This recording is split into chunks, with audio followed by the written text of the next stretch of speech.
Greetings. Welcome back to another fantastic episode of the Death Tax and Sports Podcast, episode 146, and the final episode of 2024 as we go into year 3 into 2025. Can't believe we're almost there, but I'm here with my fellow Johnson Wells alum and favorite sports aficionado, Mr. Ben Holloway. Sir, how are you doing? A nice cowboy shirt. I'm sure you're thrilled about that last result.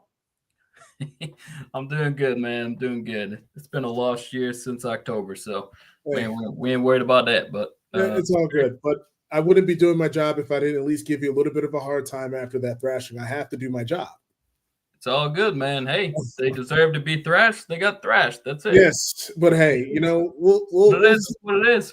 Yeah, we'll see. We'll see what happens, man. It's definitely going to be a very interesting offseason. But tonight we have a lot discussing NFL storylines. We're making some bold predictions. We're recapping 2024 across all sports. And something that I'm really excited about, which I think we should definitely do at the end of every year, is superlatives. And I'm really excited about this one. But you know what? I'm going to pass the reins off to you first, sir, because I feel that there's a couple superlatives that we want to cover. But I'm going to pass the baton to you, sir. Okay, so we're going to go through, just counting them up. We're going to go 5. We'll just go one by one. Don't even need to announce all of them. We'll go one by one. The first one is, and this is across every sport, our MVP, any player from any sport for 2024. And mine is actually going to be Patrick Mahomes. And I'll explain why, because it sounds like he doesn't have the stats as Lamar and Allen and all that. But here we go. So last year, we remember Christmas Day, when there was only one game, NFL, they lost to the Raiders. Horrible loss. Home loss in Kansas City. Horrible loss. The whole season last year was Kansas City receivers dropping the ball like crazy. Their drop percentage was like 9% when the average is like 5%. So they were eons above and worse than everyone. And throughout the entire year, and this speaks to one of his best qualities that I feel like isn't talked about, his leadership qualities, because every opportunity, every week, he could have criticized his receivers. Every single week, after every game, before the games, the Wednesday press conferences, Thursday press conferences, the entire year, he kept on saying, I believe in my guys. I'm going to keep throwing the ball, believe in my guys. The entire year, despite him throwing great passes and right to them, and they drop it. The famous one that comes to mind from last year was Valdez-Scantling on Monday Night Football against the Eagles. Long touchdown that he dropped. There's a lot of quarterbacks that would have not been able to handle that a lot the way that he did. The fact that, of course, we don't know what goes on in the locker room, but publicly to never criticize his receivers, that's an insane quality of leadership. And why do you think part of the reason they started performing better in the playoffs was? Because the entire year their quarterback believed in them when he had every evidence to not believe in them. But he kept on saying, I trust my guys. I'm going to throw it to my guys. They're going to catch it.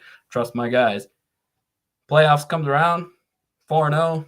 First 2 road wins, road playoff games at Baltimore and at Buffalo, then at Baltimore. And 4-0, 6 touchdowns, 1 interception. Nothing crazy. I mean, that's 4 games, only 6 TD passes. But got it done again, back-to-back Super Bowl MVP, back-to-back Super Bowls. And again, to me, leadership is not discussed enough in sports. And it's also the biggest reason to me Aaron Rodgers has 1 Super Bowl, not even 1 Super Bowl win, 1 appearance in the Super Bowl. And the biggest reason to me is his leadership qualities being atrocious, to be honest. And, Tom Brady, he was a great leader, obviously a great quarterback, but he wouldn't have been able to handle it last year as well as Patrick did. And I feel like the fact that he handled it the way he did throughout the entire year is why those same pass catchers, because they didn't really upgrade, they didn't get a D-Hop at, trade deadline. It's why they started catching the ball more often and more frequently in the playoffs. So for me, Patrick Mahomes. Yeah, I can't even argue with that, honestly, because that last year's team was underwhelming last year.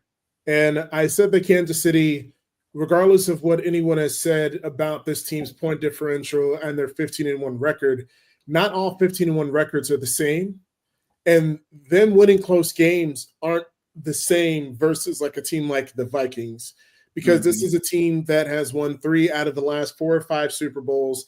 They're back-to-back Super Bowl champs. Last year was very underwhelming, and they had to go through a tougher road to beat Miami at home, then to beat Buffalo on the road, then to beat the Ravens on the road, to beat the 49ers.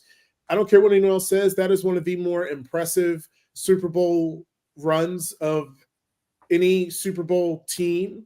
And they were not the best team in 3 out of those 4 matchups. You can make an argument that Miami probably had better skill position players than Kansas City.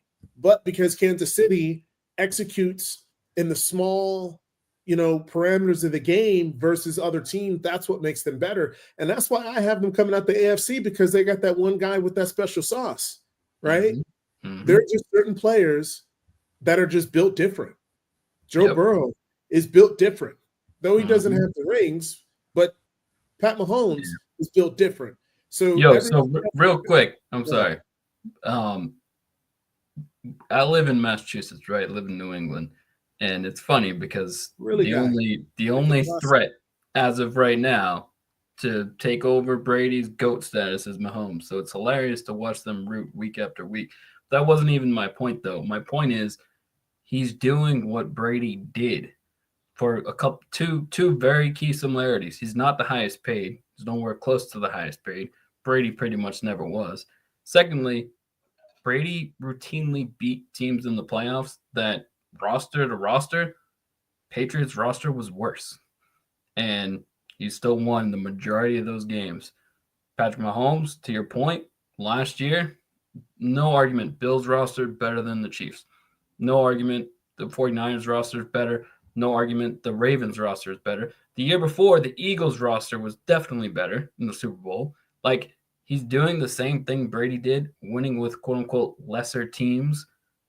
And it looks different because he's more athletic, but he's doing the same damn thing. Last year reminds me of, and before I get to mine, last year reminds me of that 2005 Patriots team where you had Jabari Gaffney as your leading receiver and they lost Deion Branch.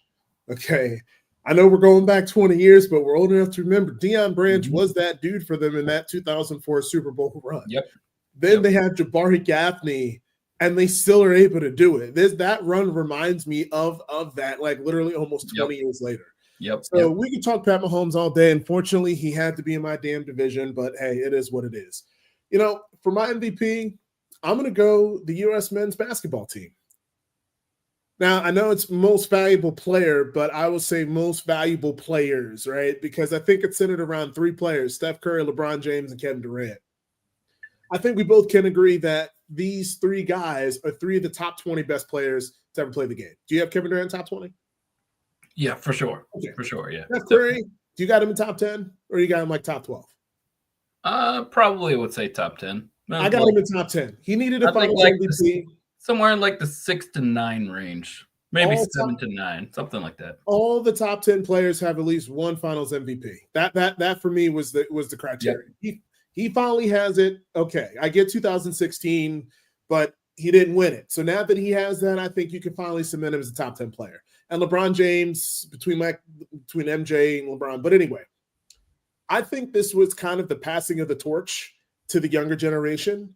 And I think that this is going to be the last time for a very long time that we're going to see this collection of all-time greats on one Team USA roster.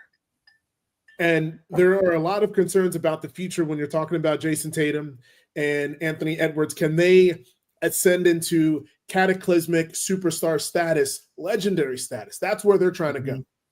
And for LeBron, who hadn't played since 2012, to be able to play at his age, for Steph Curry, and for Kevin Durant, who has been a mainstay on this Olympic team, and the way that they almost lost in the semifinals, and for them to be able to pull this off, I have this team as an MVP because of what this represented.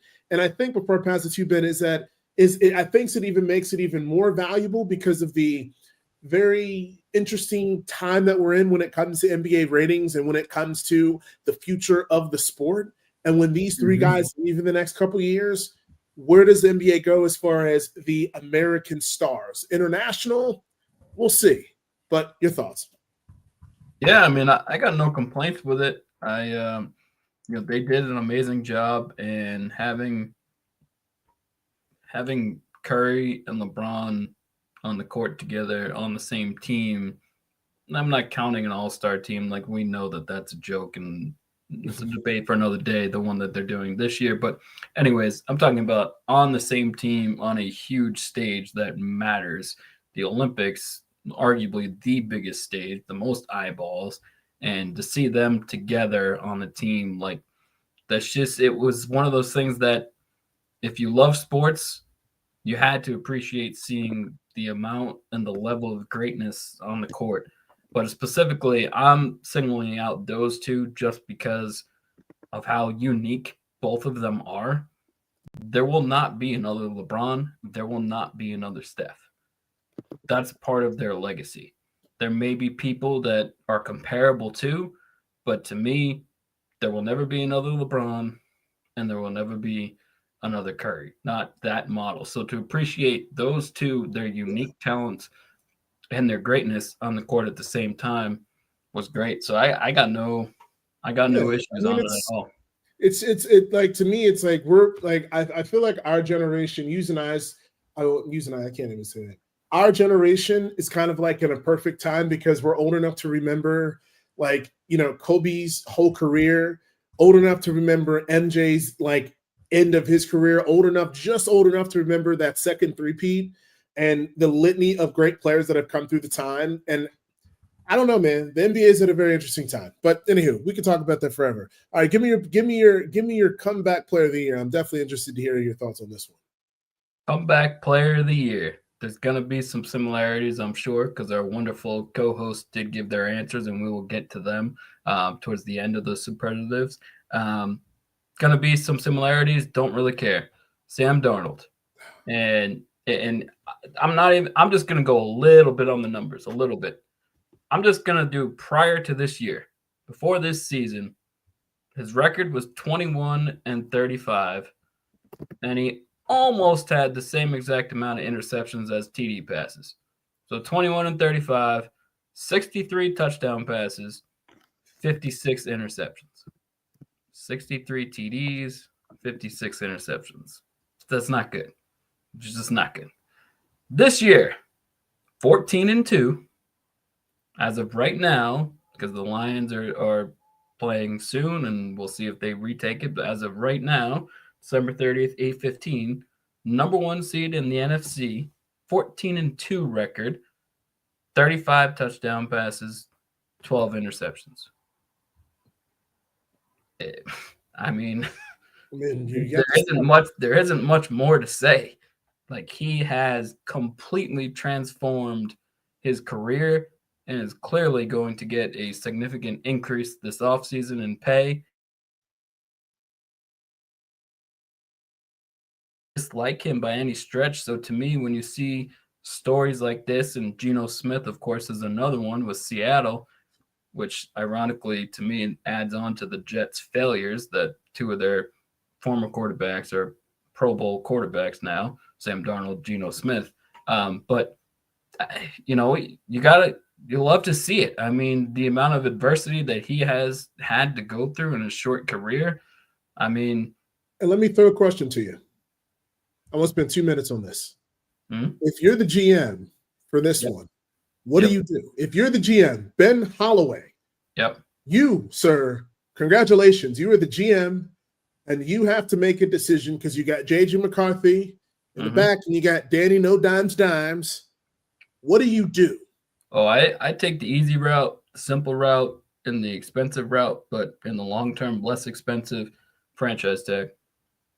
I think you get it. We can argue the fact that it's, it shouldn't be there. Players should be able to choose wherever they want to go, etc. The fact is the NFL has it. Each team gets to use one per year, and it guarantees you that that player plays for that team for that year. And I think it's a fair thing to say, you know what, Sam? This is, I think, your 7th or 8th season. We want to see a little bit more. Do it again next year and forget JJ McCarthy. Not forget, but do have a similar year next year.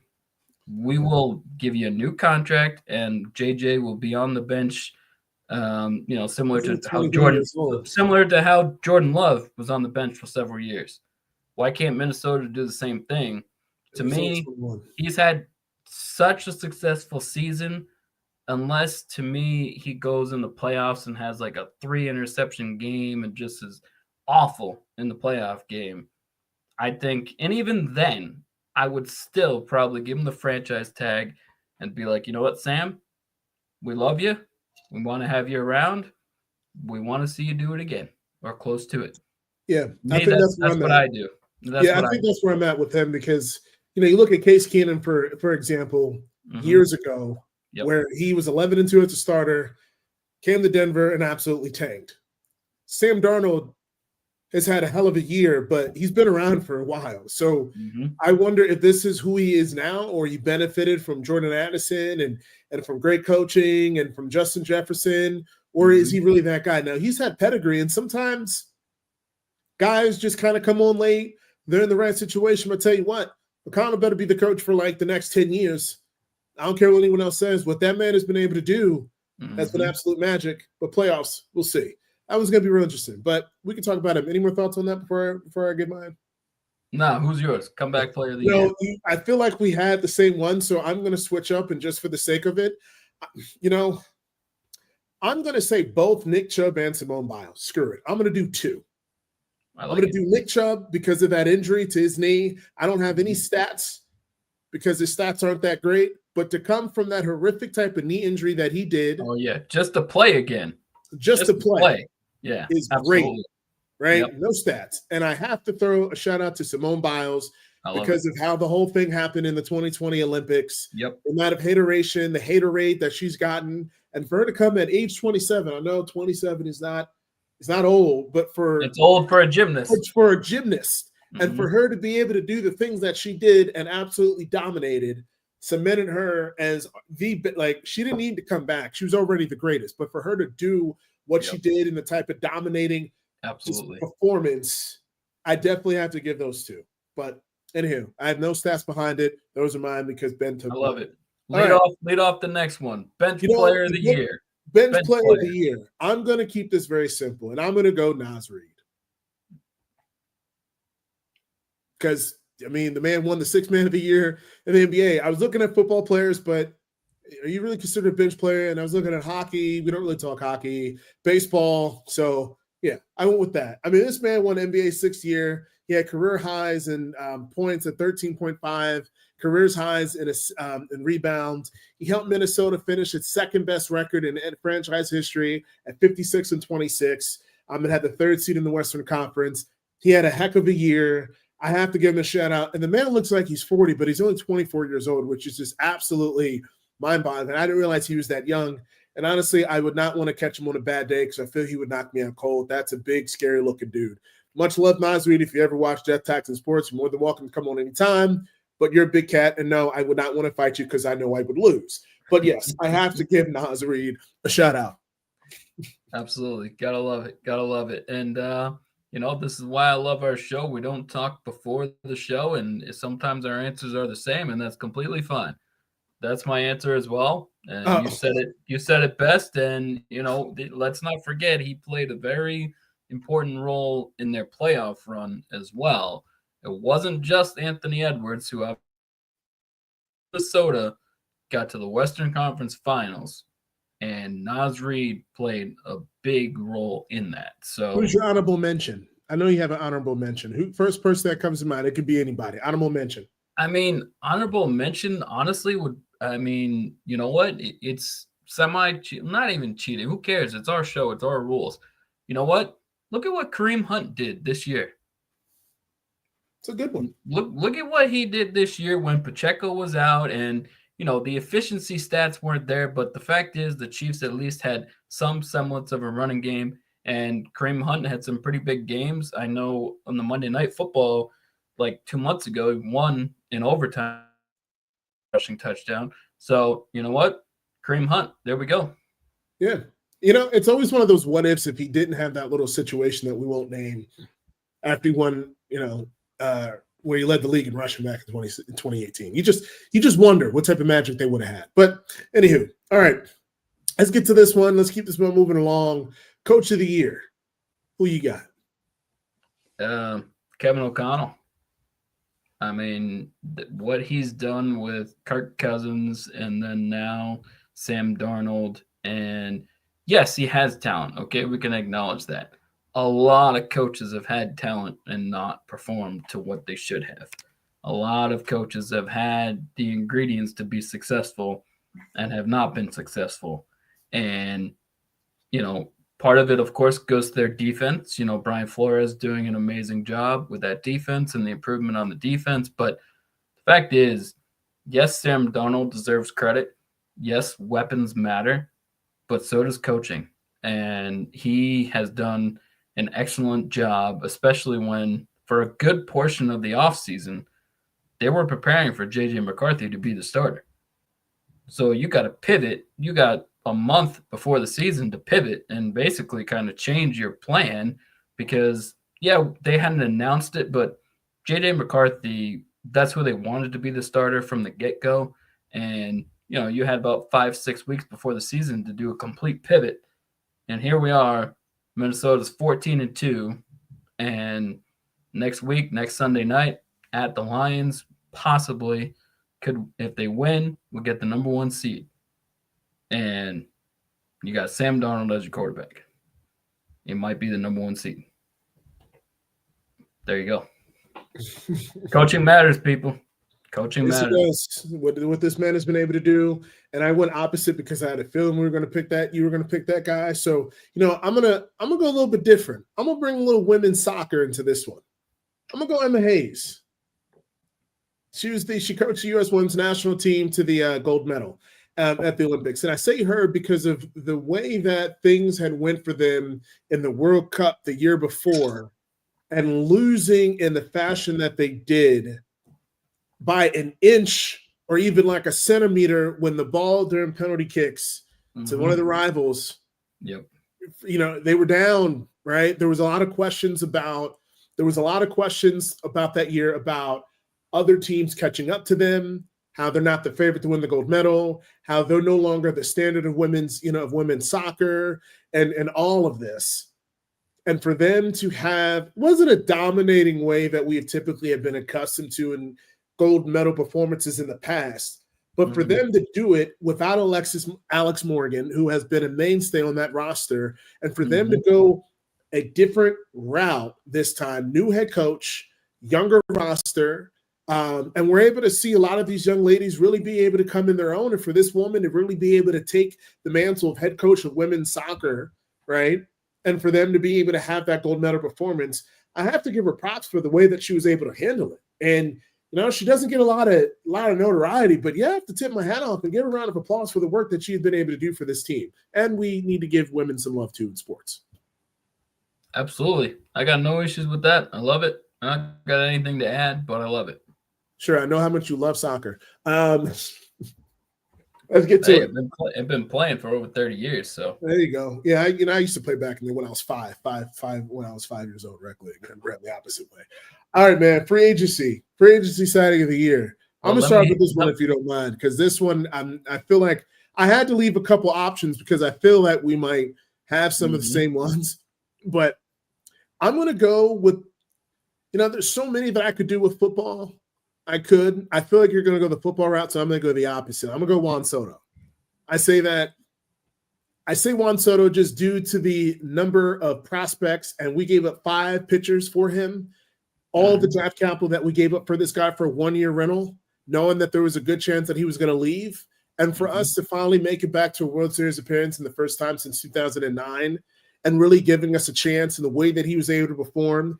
And he just was ready for the prime time, brought a level of energy and a level of excitement to the game, literally carried them because Aaron Judge was just once again a no-show. We've talked about the stats in previous episodes. The man was a no-show. We were a couple games away, a couple outs in some of these games to make this more of an interesting game. But just the way that he came up for us in big moments throughout the whole entire playoff run was just absolutely magical. And as a fan, I cannot be disappointed because they went all for it. They went to the World Series, but they gave themselves a chance. And as a fan, you cannot be disappointed at that. So for me, Juan Soto.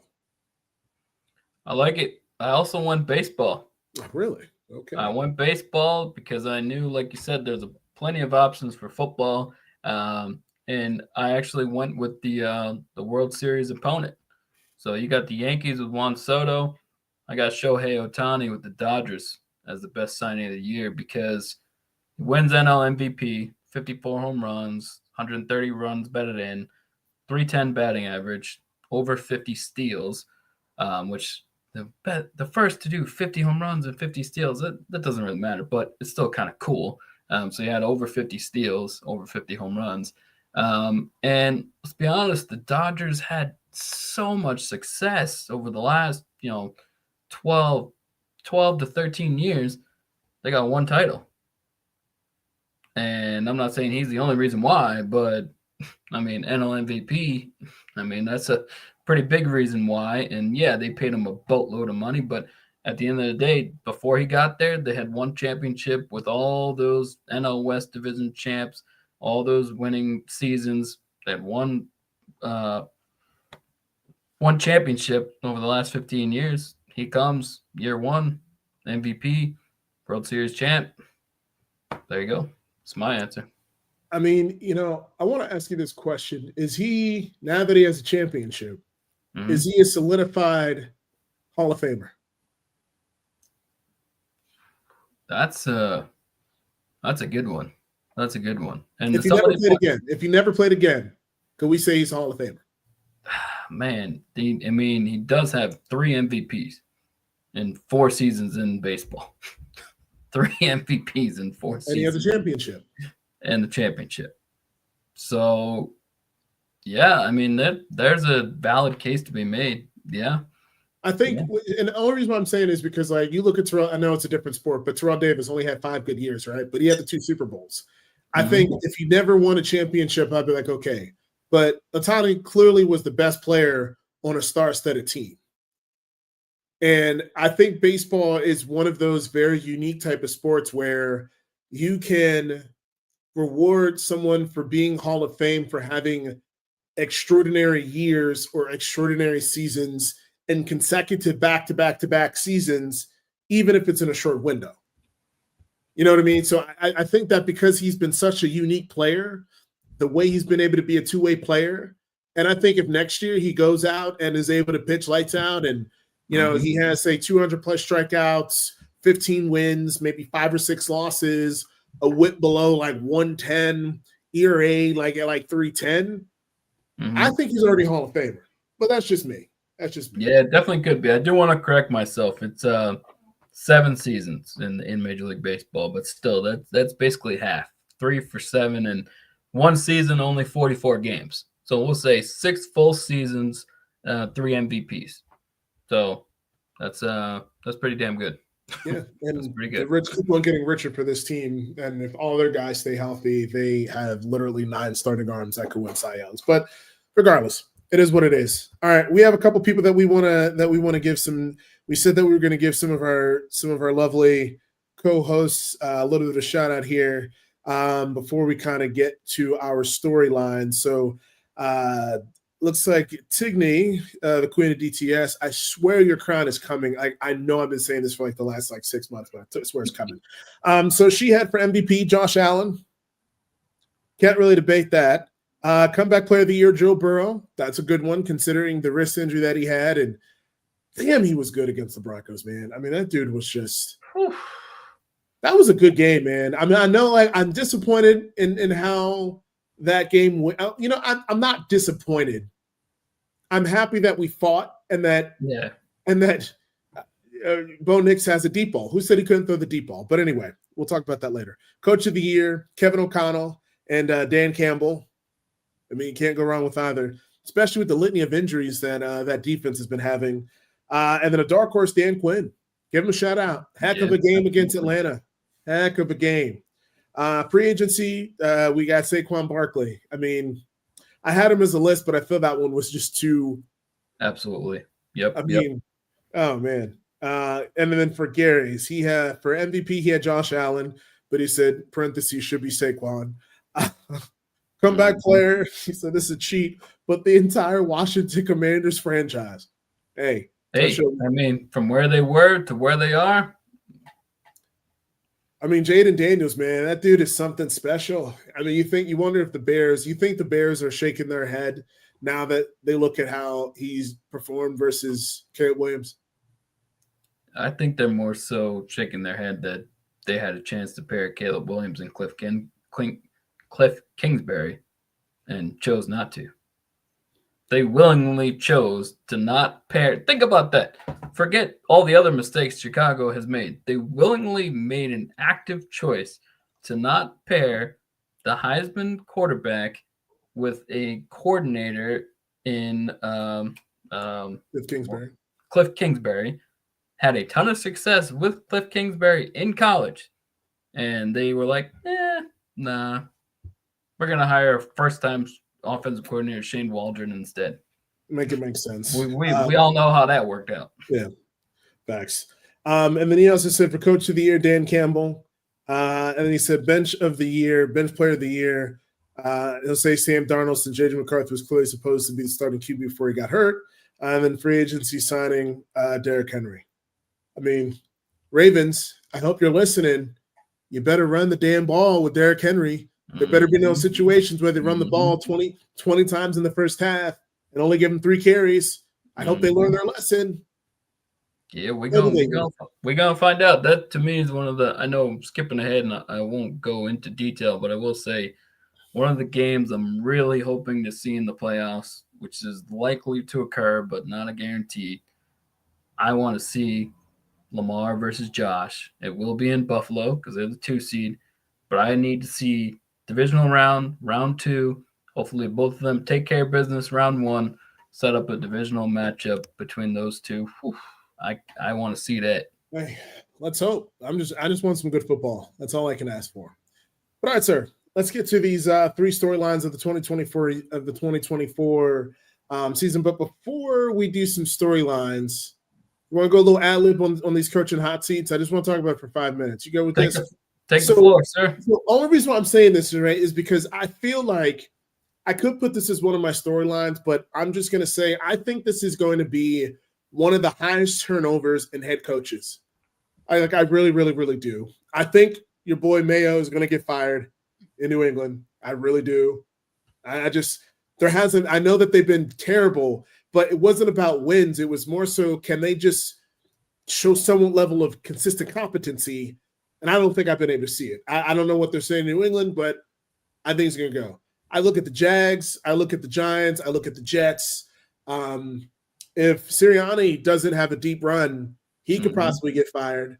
You think the Browns are going to fire? I don't think the Browns are going to fire a homeboy after. I don't know. You think Browns? No, I don't think so. I don't think so. Tennessee.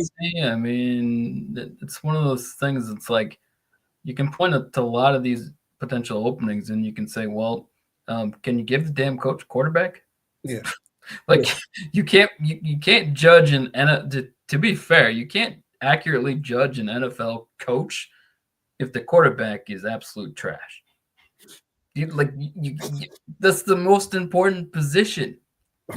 That's if you give a quarterback, the Titans, Will Levis, you think freaking Andy Reid would be successful as Will Levis? You need a quarterback. The coach needs a quarterback. That's a proven thing.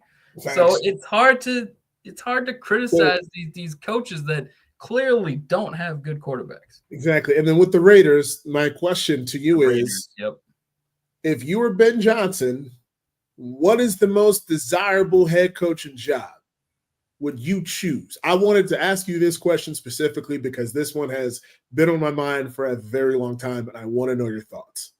Yeah, my answer hasn't really changed in the last couple of weeks. I know we've briefly discussed it, and there's been some disagreements with who cares at sports. They're supposed to be.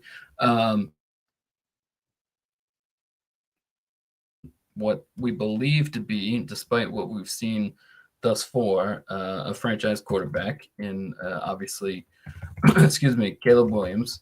I am right now checking their salary cap space because I think it is a lot for 2025. So overthecap.com, quick shout out. 2025 cap space, they are number 5. They're estimated as of right now to have 82 million in cap space. And this is looking at 2025, fifth most in the entire league. So if you're smart, you spend a couple of big boys, big contracts on offensive linemen. But with Roma Dunze, who's probably been a little bit of disappointment as well. With him in his rookie season this year, Caleb Williams, Keenan Allen will be gone. I mean, he's going to be cap casualty, almost a guarantee. But you'll have a Dunze. They re-signed DJ Moore. Swift might be the running back, might not be. Could be another cap casualty there. But, you have, for now, at least Swift is a pretty good running back. That defense, I mean, Jalen Johnson is amazing. The defense is really good.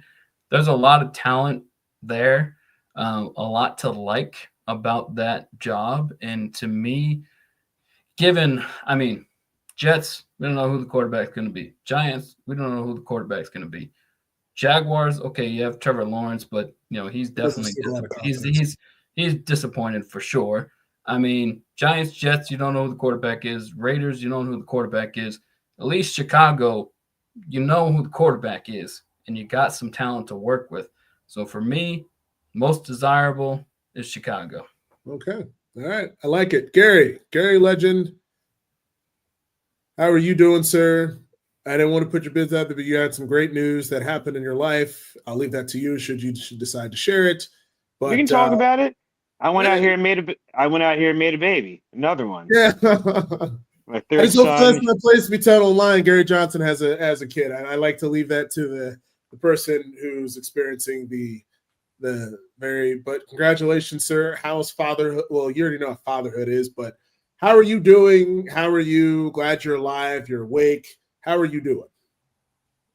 I'm tired. What else?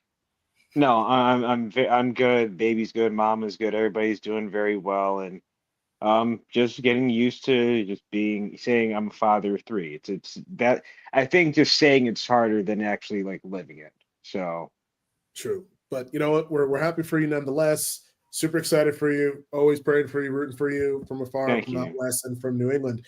We gave out your MVPs and your superlatives. Any thoughts on that? And then also want to throw you the question of, if you're Ben Johnson, what is the head coaching position that you want the most or the most desirable? You got the floor, sir. My superlatives, they spoke for themselves. I think, as I said, for the comeback players, or I really think just the Washington Commander franchise as a whole should get that honor. And I know you can't do that for one team, but when you consider just how far down the beaten path they were just 4 years ago, yes, they won the division with a 7-9 record and all that, but like they've been the afterthoughts, they've been the also runs, they've been the little brother of the NFC East for forever. Like really since 1992, since their last Super Bowl appearance, they've kind of been the little brother that has their flashes of brilliance. I think this is different. I think this is different than when we had you had Robert Griffin III. This is different than any other quarterback they've had before. They actually have the structure, they have the management, and they have the talent to go further. So I really do believe that this will be for them the first step and really kind of the rise back towards relevancy and being a contender. So that's why I went with them as a whole.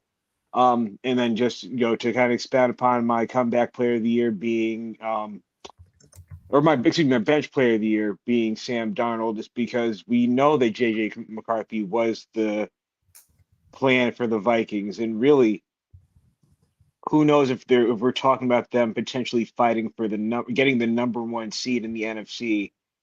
at this point if McCarthy was under center. They might just be fighting for a playoff spot. So the fact that we see Sam Darnold finally in a system that's not a shit show. It's look how good he actually is.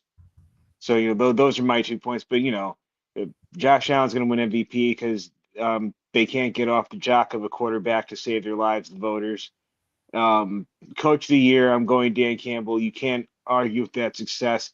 And I know you can say Andy Reid, but I think there's a little bit of exhaustion there.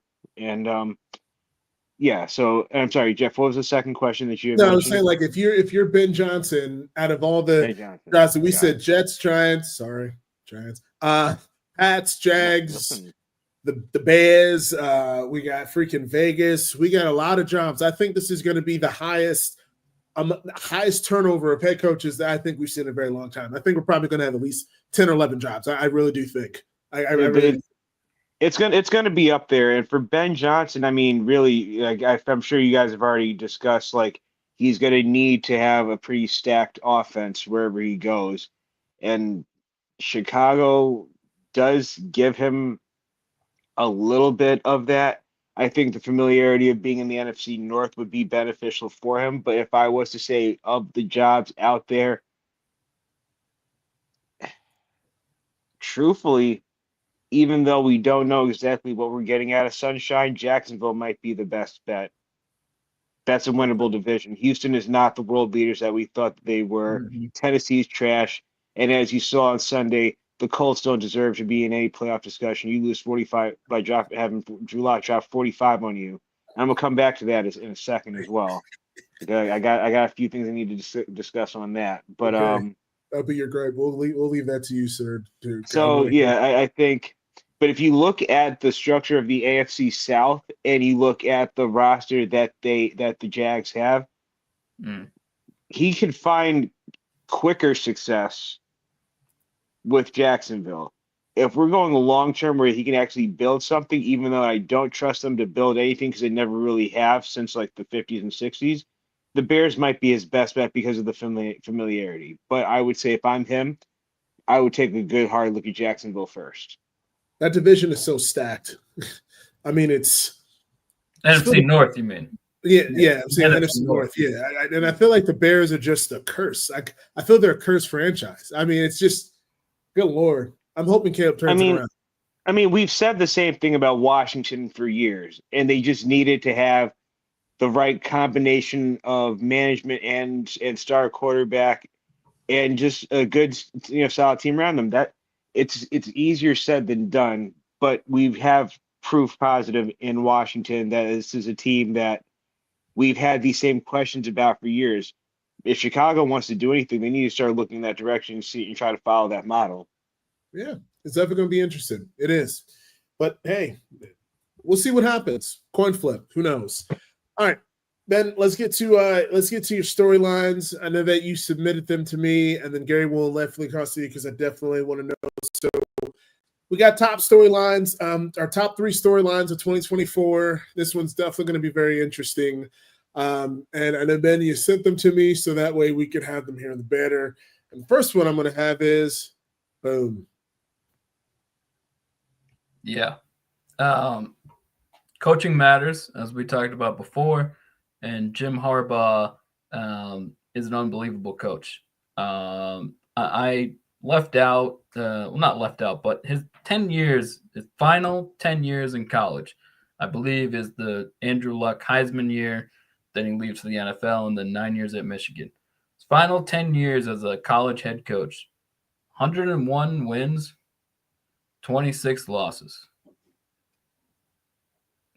That's 10-3, slightly better per year.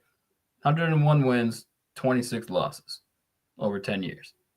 That's insanity. Overall, college 118-46, NFL record 54-25 and 1 tie. But it doesn't matter where he goes, he wins. Changes culture quickly, and the Chargers, they lose Keenan Allen, they lost Mike Williams, Austin Eckler, those are three names that if you pay attention to the NFL, you know how important those three names were to the Chargers the last 5 to 10 years. All three of them gone, along with some other changes as well. And here they are, 10-6, going to be in the playoffs. And frankly, I mean, they might win a game or two in the playoffs. I mean, they've got the defensive talent. You know, Herbert is obviously a franchise quarterback. Lad McConkey has started to obviously ascend into a greater role and has improved as a rookie, which is what you want to see regardless of position. As a rookie in the NFL, well, really any sport, but you want to see the rookie improve progressively. And shout out to your quarterback, Jeff, Denver Broncos, Bo Nix. He has improved throughout the year. And Lad McConkey, the same thing. So to say the Chargers, I mean, none of us would be surprised if they win a playoff game. I mean, they got plenty of talent. And when you got Jim Harbaugh as your coach, I mean, they'll have a head coaching advantage versus most of their opponents. So yeah, Jim Harbaugh can coach, and he's a hell of a coach. And wherever he goes, they win. And it doesn't take long for him to turn around a program in college or an NFL team. So I feel like that's a big storyline. It's impossible to ignore. It's crazy. It's like, damn, why did he have to come to us? Why did he have to come to the NFC West? Because it's like, you just know. You knew that this team was going to turn it around. I expected absolutely nothing less. He is a ground and pound type of cat that likes to run the ball. But now Justin Herbert has been throwing the ball around lately, and has actually been a decent option on in the passing game. Quentin Johnston, I mean, he shows up when he wants to do. Maybe he's too much donuts. I don't know. Any thoughts, Gary? No, I think you both hit the nail on the head with the Chargers with Jim Harbaugh. For years we've said that the Chargers were almost like a cursed franchise where they're just. It looks like they're gonna take that next step and get over the hump, and then something happens inevitably to derail their season. I think with a Jim Harbaugh in place, you're gonna see less and less of that. I think he's doing what he's doing right now. He's gonna continue. He's gonna get the most out of Justin Herbert. He's gonna continue to build with the names that he has, because he helped build the names that were prevalent on the 49ers offense when he was coaching there. He did the same thing in Michigan. He made stars there. I think he has the ability to get the most out of his players from 1 to 53. And for that reason, I think, they will see their really kind of their most success since the 90s, since their miracle run to the Super Bowl back in the mid-90s. I think this is going to be a team that 2-3 years from now we'll look at those teams, look at that Chargers team like we did the Chargers teams like the early 2000s, LaDainian Tomlinson. If you look at those teams, they went 14-2, they went 12-4. Like these were constant, one of the best teams in the AFC, one of the best teams in the league, and just for whatever reason they couldn't get out of their own way. I think a lot of that changes now with him. I think, is Jim Harbaugh a little extreme, a little weird? Sure. But if he's bringing you success, let him be extreme. Let him be weird. But the clock is ticking, because he always wears out his welcome really quickly. So we give it maybe 3, maybe 4 years before people get tired of it. That's just the way with him. 3 years, okay, getting kind of sick and tired of this guy. Before I toss it to you, Ben, I think we kind of just go one by one each, and then we'll just go from there. Before I toss it to you, Gary, I'm going to throw this one. And I'm going to say Bill and Nick, end of an era. Bill Belichick leaving, not getting an NFL coaching job, going to freaking UNC. They still think they are a prime, I don't even know, UNC, that's weird. And then Nick Saban getting out, where he's like, all right, I'm sick of this ish with NIL and all of this. And I think we start to see a shift, guys. Like with the way college football is now, I do think there needs to be some sort of regulation with this NIL thing, and something needs to happen, because the bowl games and people not wanting to play, they need to either move the transfer portal to January to maybe give more of an incentive for guys to play in the bowl game, so that way they can have some sort of like audition period. I don't know. It's got to. Your point is valid though. There's got to be something. I'm not saying players can't get paid. I'm all for that, but just something. It's starting to. I'm all for change. We have general managers in college football, which is the craziest damn sentence I've ever. I'm like, you have all these like legends going back to their alma maters, and they're becoming like you say, like Andrew Luck. He's the GM at Stanford. That sounds crazy to me, but that's where we're at. Exactly. Yeah. I just think it just shows an overall shift in the way the NFL is as far as wanting to go younger. It's a copycat league, and then I think that the way college football is, it's just a little crazy. So, thoughts, gentlemen? I mean, I kind of just I said it like this is, and not even just college football. You look at college basketball. You got the coach at Miami, Larinaga, who just stepped down for the same reasons. Like that old guard is sick of this new shit, and you're seeing it little by little. And it's not gonna stop there. And as long as you are not a professional athlete, a lot of these old hardline college coaches, they're going to eventually leave because they don't want to deal with this.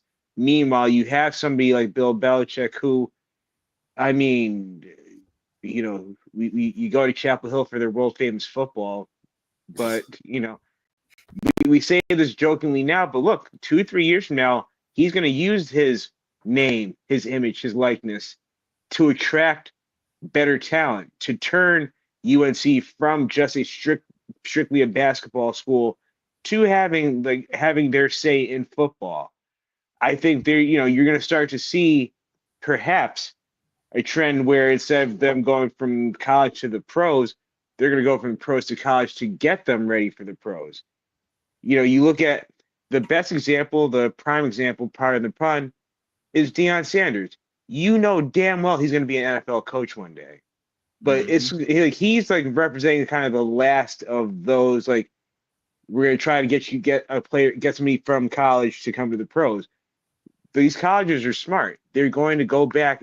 Look at the HBCU schools. You look at like where Michael Vick's now head coach, Deshaun Jackson's now head coach. You are looking at Ed Reed, head coach. Like, you're looking at now this flip side of it. The end of the era is now ushering in a new era where the athletes and the coaches who have been successful at the top are now going back to try to get these kids ready to go, so that when they make it to the league, if they make it to the league, they'll be ready to go. And this could be the new cycle. You're going to see it's going to flip all of a sudden. Facts. I mean, no disagreement. Gary, what about you? What's a top storyline for you? And then we'll throw it back to Ben, and then Ben, we'll get to your last two. I get to mine, then we'll get to yours, Gary, after that, and just to keep this thing moving.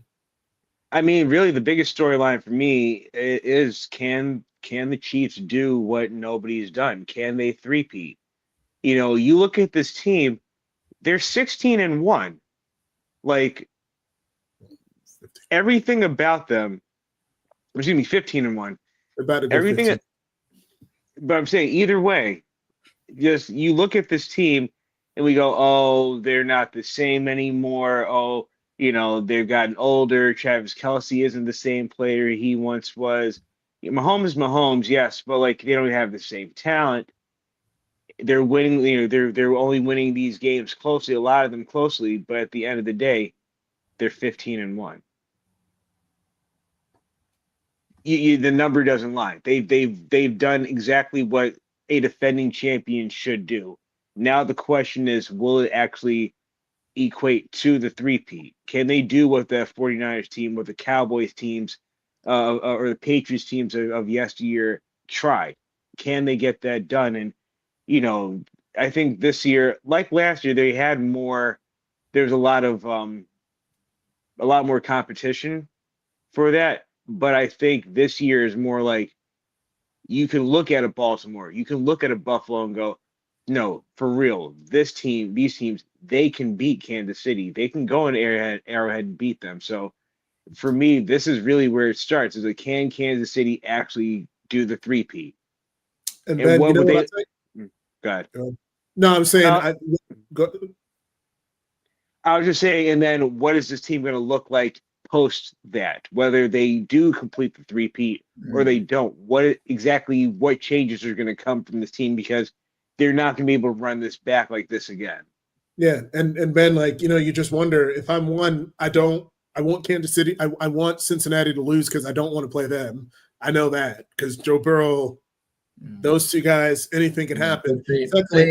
That Cincinnati storyline is fun until you realize the Chiefs are very likely not going to go all out in that last game. Which means let's hope, because the Broncos need one more win. I'm just saying, like, all week about the Bengals making the playoffs, it's gonna come for naught most likely, because let's be honest, to give Denver credit, they almost beat Kansas City at full strength.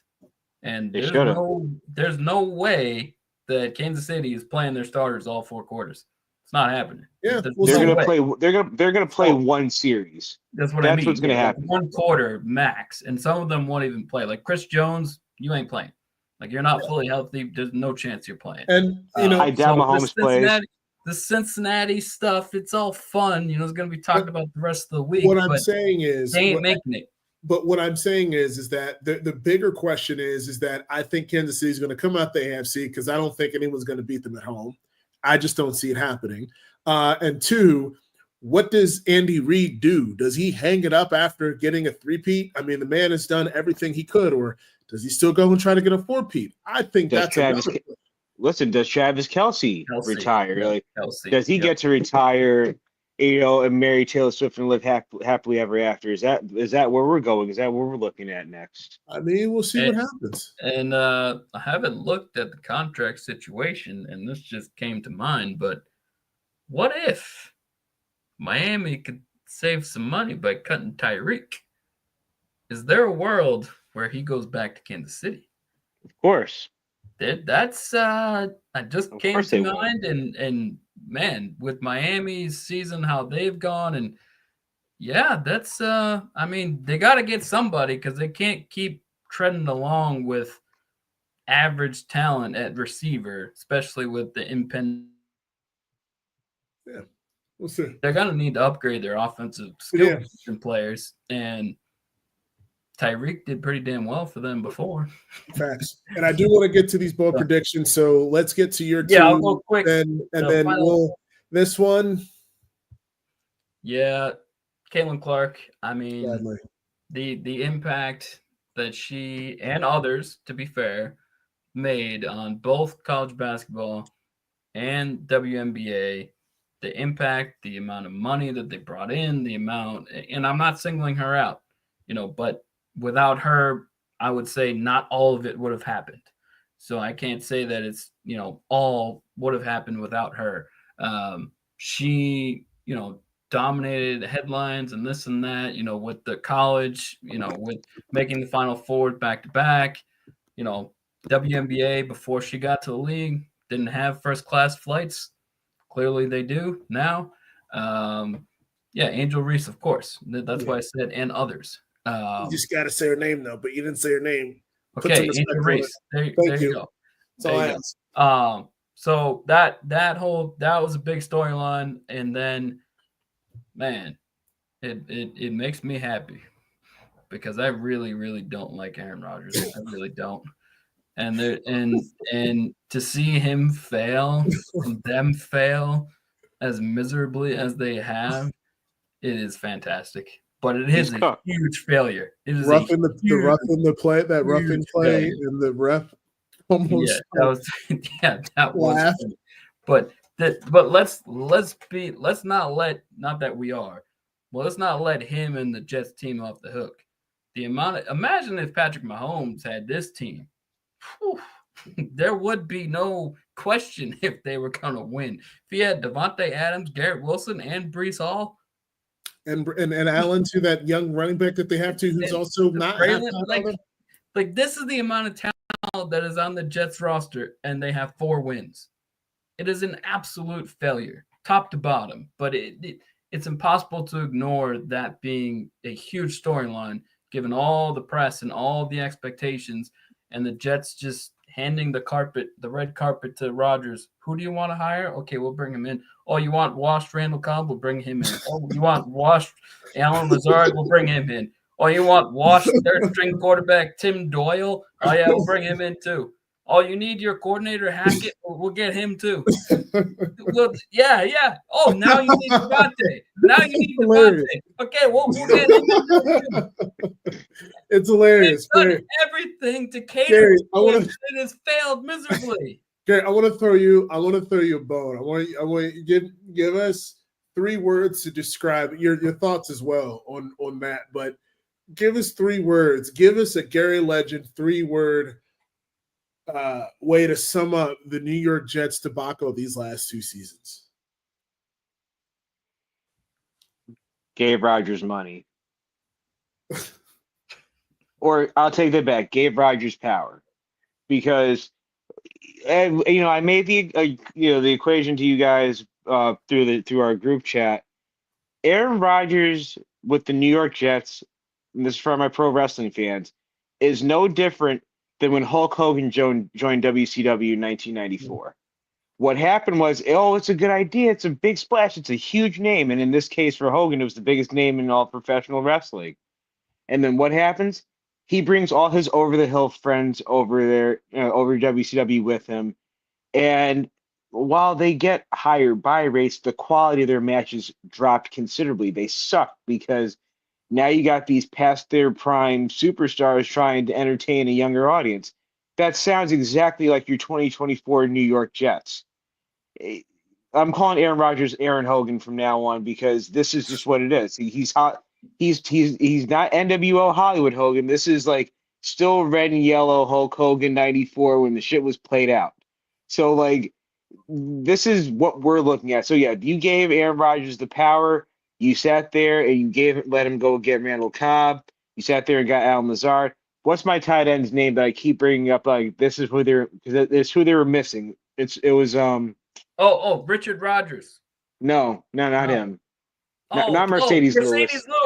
Mercedes Lewis. You didn't get Mercedes Lewis. You see what would have happened if you had? It would have been great if you had Mercedes Lewis. That's all you were missing. You went and got all his buddies, but you didn't get Mercedes Lewis. And look at them. Maybe, maybe they'd be 8-8. We don't know that for sure. But I'm saying you didn't do it. You didn't try. So this is what happened. But in all seriousness, they're just a dumpster fire. And even it was just a prettier dumpster fire with number 8 there and there. But it's no different. This is the same old sorry ass Jets that they've always been. It's hilarious. And I'm just for the sake of time, I'm gonna do one more, and then Gary, I'll let you give 2 more for stories because I feel like the third one that I have, we're probably gonna have some of the same. But I'm just gonna say this Juan Soto getting his contract extension. Did I freeze? We'll hear you.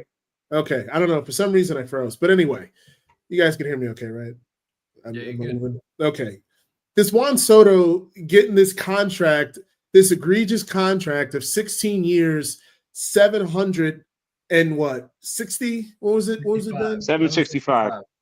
I mean, listen, I didn't see. I thought he was going to get like they were saying somewhere around like 13 years, 660 million. But for this man to get the type of contract that he's gotten, I just think it's just absolutely just over the top. And it's going to be a complete failure by the Mets if they don't win a championship for the next 2 to 3 years, because eventually you're going to be paying a guy, a designated hitter, 50 plus million a year. No one ever produces to the level of the contract. And as a Yankees fan, you know what? I am not sad that we did not sign him to that contract. I'm actually okay with it. I think baseball is one of the easier sports to be able to find other complementary pieces to remain viable in a pennant race. And I think the signings that they've done, although it may not be to the level of impact as a Juan Soto, I still think with Max Fried, with Devin Williams, we've improved our bullpen and our pitching staff. I don't feel too nervous about it. But y'all's thoughts? I will say this.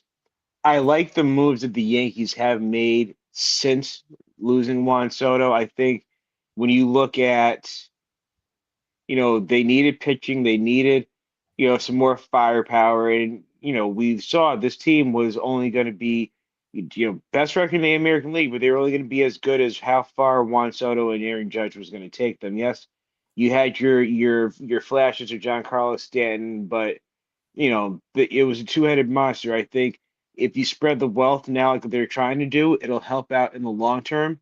As far as with Juan Soto goes, Bobby Bonilla is sitting there someplace and going, "There before the grace of God go I." That's the truth. They are, if they don't win a World Series in the next 2-3 years, that contract is going to be putrid. It's going to be awful. But at the same time, I said it before, short of an actual $1 billion bid from another team, I don't think that there's going to be an avenue where Steve Cohen was going to be outbid for Juan Soto. I think it was a fait accompli that he was going there because he was going to throw as much money at him to get him to come across town as possible. And, at least Juan Soto's been upfront and honest about it. I can't sit there and be mad. I'm going to go to a Yankee game. Maybe I'll go to a Yankee Met game some point next season. I'm not going to boo him like that. He was honest and upfront from Jump Street. He didn't say, "Oh, I'm giving it a thought and maybe I'll come back and play for the Yankees, maybe I won't." He said, "I'm going to go for who offers me the most money." And that's exactly what Steve Cohen did. Now, 7-8 years from now, we'll see. Because if you're a team that's only winning 60, 65 games and you got that contract on your roster, you'll never recover from this. Period. As good as the Padres have been, they were never going to recover from having that much money on their roster, and they knew that. And the Mets, I get it. Biggest market in the country. I get that. It's second biggest market in the world. I get that. But you have to make sure that the money goes up alongside that. Otherwise, you just spend all that money, and then you're just going to have a bunch of crap talent around him. So it's going to be interesting to watch. Like I said, with the Mets, if they win a World Series, then it's all good. But if they don't win a World Series, then this may go down as the worst contract in really sports history, period. Sorry, ran into some technical difficulties. The computer was freezing, but yeah, all good points. I don't know, Jeff, I don't know if we heard you. We can hear you. Can't hear me? You definitely were unfrozen. Yeah. Can you hear me now? Yeah, you're good. Okay. Yeah, I'm just saying, my computer froze. I don't know. Technical difficulties. Hey, whatever. But no, the amount of money is just absolutely egregious. I don't know. Gary, take it away. Your last two, and then let's get to these bold predictions. I really want to take some time on this one. He said he was good. You're good? Okay. Okay. Honorable mention. Got to mention LeBron James and Bronny James. I think that's pretty cool. Yep. We already know how important it is, but I think that's pretty big. But Ben, take it away, sir, as far as our bold predictions for 2025. Yeah, so the first one, the Las Vegas Raiders overpay for T. Higgins and Sam Darnold. They get both. They get both T. Higgins and Sam Darnold wearing the Las Vegas Raiders uniforms. So that was my number one. Okay. All right. I like it. Okay. Ben, it's funny. You mentioned Ben there. You mentioned T. Higgins. You mentioned that I personally went with a different direction for T. Higgins. I think he's going to end up. I think he's going to end up with the New England Patriots, and so will Mike Vrabel. And I think my bold prediction for 2025 is that the Patriots will become relevant again because of both of them. I think Gerard Mayo, he's been placed between a rock and a hard place, being where he is and with the roster that he has. I think he's kind of been he's going to be the scapegoat for this. He'll end up getting a job later on down the line. But if you have the opportunity to get a Mike Vrabel who's shown to be a more than capable coach that can lead, that can maintain the Patriot way and be successful, that's where you go. And then if you can get a T. Higgins and give Drake May a clear-cut number one target, I think that they'll be right back in the argument in the AFC East. I think they can re-enter that conversation. You, Mike. Well, Gary, you can hear me, right? I don't think Gary can hear me. I don't know. I don't know what's wrong with this. I got you. Okay. Mike Rabel he's just a steady guy.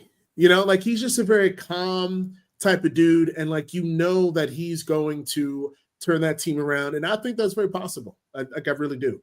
I really do. But Gary, what about you, sir?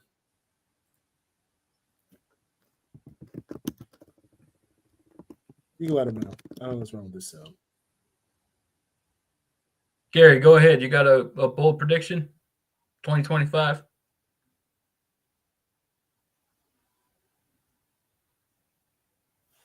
Oh. Okay. Anyway, we will add him back. I'll let. Yeah, I don't know what's wrong with that, but I'll give another one here. So okay.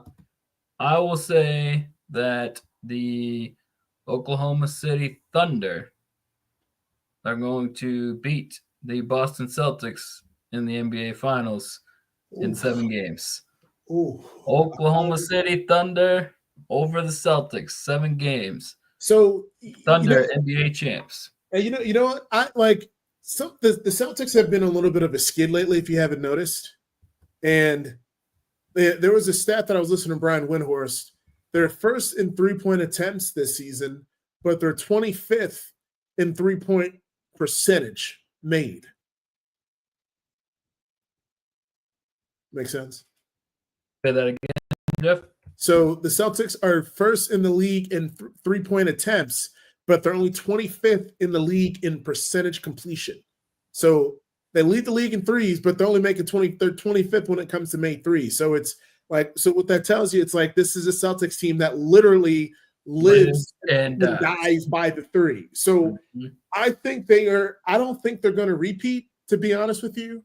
So I could rock with that. Gary, you back? I don't know. Yes, I can hear you guys now. Yes. Okay, so now welcome back, Gary. So Bennett said that he had a story, he had a bold prediction that the Golden City, that I cannot speak, OKC is going to beat the Celtics in the finals. Oh, that's a good one. If we're going basketball, I'm gonna say it, and I know Knicks fans are not gonna be happy with me saying it. But the New York Knicks are going to go to the NBA Finals this year. Okay. All right. Ooh. Listen. Hey, we talk bold. We talk bold. That's you're bold. Talking to the chief. You're talking to a fan. Saying that in New York, where I'm not a Knicks fan at all, I personally think, I don't trust Boston for some reason. I just feel like they played down to their opponents at the wrong time. You see some of the teams that they've lost to this season, you just go, really, them? That's not a championship team. That's not champions beat the lesser teams in front of them. Period, point blank. I think Cleveland, while that's a nice story, I don't think that's long term. They'll win 60 games, but I don't think that's going to equate to anything. I think they can be a 60-win team that loses in the first round. If we're being honest, if the wrong team plays them as the 8th seed, they can easily be out in the first round. I think the Knicks are going to take that step where I think Karl-Anthony Towns really wants to prove that he's the guy, and when you have such a selfless superstar like Jalen Brunson, who's like, hey, this is your team now. Be the dominant player that we all saw you be in Minnesota, but now you have a bigger spotlight. Now, you're putting up these numbers. He's gonna, if he stays healthy, he's gonna be in the MVP. Cat's gonna be in the MVP conversation. He has to. You can't sit there and tell me that 30 and 15 a night is not gonna cut it. Absolutely, it should. So I'm gonna say it. I mean, I don't know. I don't think they'll win a championship, but I do think that they can get over the hump. They can beat Boston. They can beat Cleveland, and I don't see anybody else in the East that can really keep up with them like that. Mikal Bridges decided to come out and play basketball now all of a sudden. The man is averaging like 25 and 5 in the last 12 games in the month of December. I think that's a big thing for them. I think Karl Anthony Towns, I know they talk about the defense, but no one plays defense in the NBA. Let's just stop with that whole defensive malarkey stuff. They don't play defense. I think that when you look at any team that's best matched, that can match up pound for pound with the Celtics, it's the Knicks, because they're great. They have great perimeter guys in Josh Hart and Mikal Bridges. And, you can't win a championship with Jalen Brunson being your best player when he's only 6 foot, where he's 6 foot on a good day. I mean, listen, they got beat by Indiana because everybody got hurt and fell off. Literally, they had nobody else to play. And if they would have played, if that Knicks team without Jalen Brunson and everybody else being hurt would have gotten to the conference finals, they would have had the same thing happen to them that it happened to Indiana. They would have been swept, and that would have been the end of it. Okay. I think that if you would have given me a healthy Knicks team against those Celtics, I still think the Celtics win the series, but that would have gone at least 6 or 7 easily. Okay. If you tell me that you give me a healthy Knicks team now with Cat instead, that's a team that can go to the finals. That's a team that can win a 7-game series against Boston. All right. I'm going to throw one in and then throw it to Gary, and then if we have any more, because we're almost wrapping up here, and then Gary can do his – Ben, do you want to do it Get Loud today? No, I feel like we should maybe end with Lamar or Josh Allen. Okay, we'll do that. Sounds good. I'm going to do one. And I can say this confidently. The Denver Broncos are going to be Super Bowl contenders and win the AFC West next year. Ooh, okay. That's okay. Bold. We said bold. Bold. Listen. Like, look, this was a Broncos team that was projected to go in 4-13. Okay, the first 3 games were absolutely horrendous. Bo Nix, we were like wondering, like, the man can't throw the ball down the goddamn field. Now he's slinging the ball around like it's just like he's like Dan Marino. He had 60 air. He had his deep ball to Marvin Mims Jr. had 60 air yards.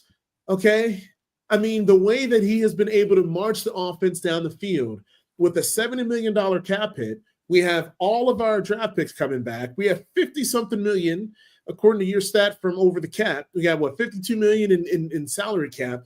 We can make moves. Our defense is stellar. I think we need to get another cornerback opposite of Patrick Surtain in the first round. That's the first thing I would do, is draft the best cornerback that we can. Why not? I mean, I'm not saying Super Bowl, but I think with this team, if we can improve, like, dude, we're already 9-8. I mean, yeah. Why not? Why can't they win 12 games next year and then contend against Kansas City with that defense? They certainly can. Not saying Super Bowl. I'm saying contention. Yeah. No, they can. I got no problem with that. I mean, like, I know our boy, he who must not be named is not playing, linebacker anymore, but dog, like, just saying. I mean, I'll give one more NFL one, and then we'll go to Lamar and Josh Allen. All right, let's do it. Commanders next year, NFC Championship game. Next year, I'm saying I think there's enough magic in them that they can get there this year. Yeah, I think that their run defense, which is still a problem, will be what stops them this year. I think they got a good amount of salary cap space. Actually, they have the 3rd most as of right now, $102 million to spend in the offseason. I think they will certainly make the defense a high priority, getting some big boys in there. I think their run defense, and I don't think it's this year, but it could be. I mean, Jaden Daniels is something special. I mean, especially what he's done against the Eagles to win that game. I don't care if Jalen Hurts was hurt, it missed the game. I don't care. The Eagles had a huge lead. Washington had 5 turnovers. He leads a game-winning drive. I don't care about Hurts being hurt. That doesn't discount that at all. And then obviously we saw last night as well. So they could for sure. I think this year's, they might this year, but I think next year I'm going to confidently say that. Look, next year is going to be a hell of a year. We'll see. But all right, let's get to this. Let's wrap up with this Josh Allen Lamar Jackson, Josh Allen. I want Who's Gary got to give more me pressure? Who's got Gary, more you pressure? got to give your gripe. You got to give it. Please do that for me, please. You got to do it. I'm pointing at you. Oh, Get doing ready, it now? get amped up. Let's freaking go. All right, Ben, take it away. So for me, Lamar, Josh Allen, who's under more pressure to win the Super Bowl? To be honest, I went kind of the easy route. I mean, Lamar's got 2 MVPs, possibly a third. Definitely has 2 MVPs. Hasn't made a Super Bowl appearance yet. Just, if we're being honest, progressed last year, right? Made the AFC Championship game. Had never been there before. So what's the next progression? Super Bowl. The amount of talent that's on that team, having Derrick Henry, I think that more was, even though the records don't indicate it, more was expected of Baltimore than Buffalo. And I believe despite Buffalo having a better record, I think the team overall, the Ravens team, I think is better. And thus, I think that when you have the better team and the more expectations, I think that Lamar is under more pressure than Josh. Okay. Gary, your thoughts? I think Lamar is under more pressure than Josh, but I think we've said it multiple times since we've done this show with the Buffalo Bills. If not now, when? We coined that phrase for them on this show. So for me, I'm looking at Buffalo. I'm going, you reap the benefit of the Jets collapsing on themselves and being terrible, the Patriots just being terrible, and Miami not finding its footing and being inconsistent all year. So you have the absolute benefit of being a division winner, and really what's turned out to be a much weaker division than we all initially thought. I think for them, how many more kicks of the can are you really going to have if you're Buffalo? Baltimore, I think Baltimore has shown me time and time again that they know how to restructure and rebuild without completely tearing down the franchise. They've been that model of consistency that, like, you look at like a Pittsburgh or another team like that that's been there year in and year out. They've also been a model of consistency. So for me, Buffalo has to prove that, they aren't just the bridesmaid, that they can be the bride sometimes. And this year, I'm like, again, even with Kansas City running the record that they're running, they're right to be beaten. And of the two teams, I trust Buffalo to beat Kansas City more than I trust Baltimore. Okay. So I'm saying that Josh Allen has the most pressure on him. I could go. I think we've seen this kind of thing with Josh Allen before where there's like the expectations kind of creep up a little bit with each passing game, but I definitely think it's with Lamar Jackson easily. I mean, the man is a 2-time MVP, Heisman winner, being drafted late in the first round, taking over after Joe Flacco.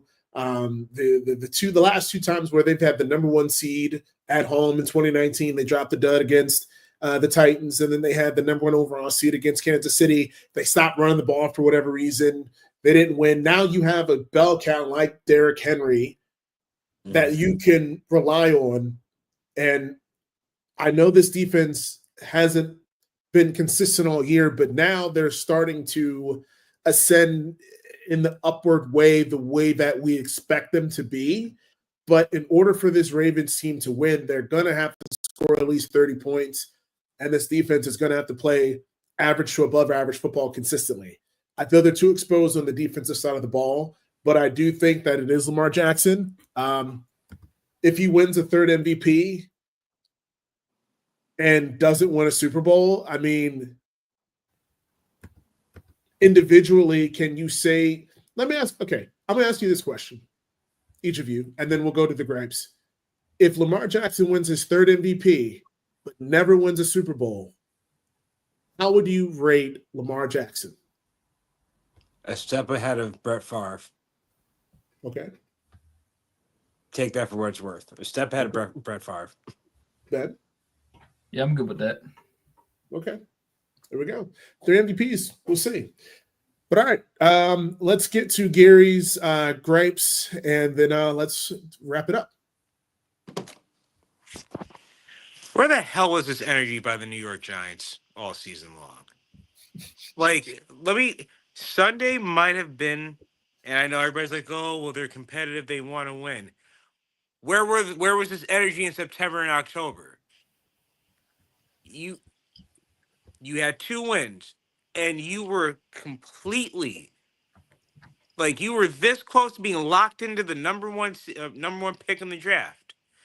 But your pride decided, nah, we're gonna beat up on Indy, and we're gonna go ahead and get this 3rd win and go from being the first pick to potentially 4, and potentially playing a Philadelphia team that has nothing to play for. They're going to be the 2 seed. They're going to play likely Washington, maybe Tampa, Tampa Bay in the first round, depending on how the play. I mean, excuse me, depending on not Tampa, Green Bay, depending on how Green Bay.